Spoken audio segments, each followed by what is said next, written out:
On paper, the Audi 200 Quattros engine looked like it shouldn't have stood a chance. Trans Am's American rivals were running large displacement V8s, some approaching 7 liters, built by decades of Detroit muscle car engineering. Audi's engine was a 5-cylinder, a configuration almost nobody in American racing had ever taken seriously. But that engine had one thing none of the V8s had: a turbocharger, and years of development inherited directly from Audi's World Rally program. The 5-cylinder layout itself wasn't a compromise, it was deliberate. Audi had pioneered the format on production cars back in the 1970s, valuing it as a middle ground between the smoothness of a 6-cylinder and the compactness of a 4.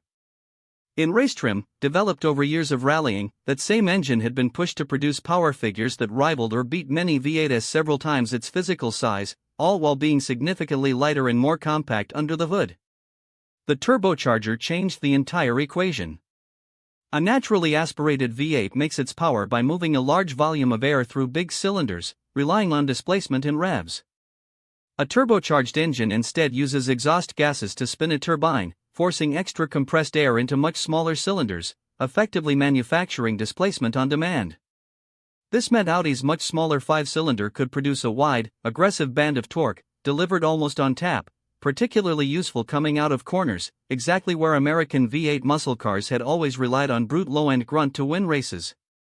There was another advantage baked into the physical size of the engine itself. A turbocharged 5-cylinder is dramatically smaller and lighter than a big block V8.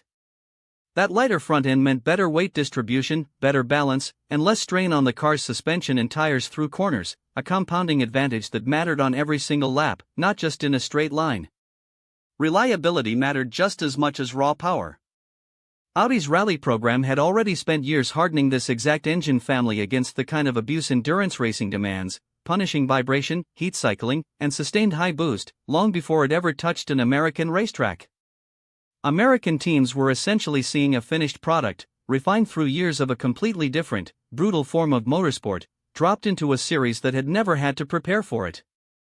None of this alone would have been enough to dominate Trans Am. An engine, however clever, still has to put its power down through the tires and onto the road. And that's where Audi's second major advantage came in, one that, paired with this turbocharged 5-cylinder, turned a merely competitive car into one the series had genuinely never seen before: Quattro, Audi's permanent all-wheel drive system.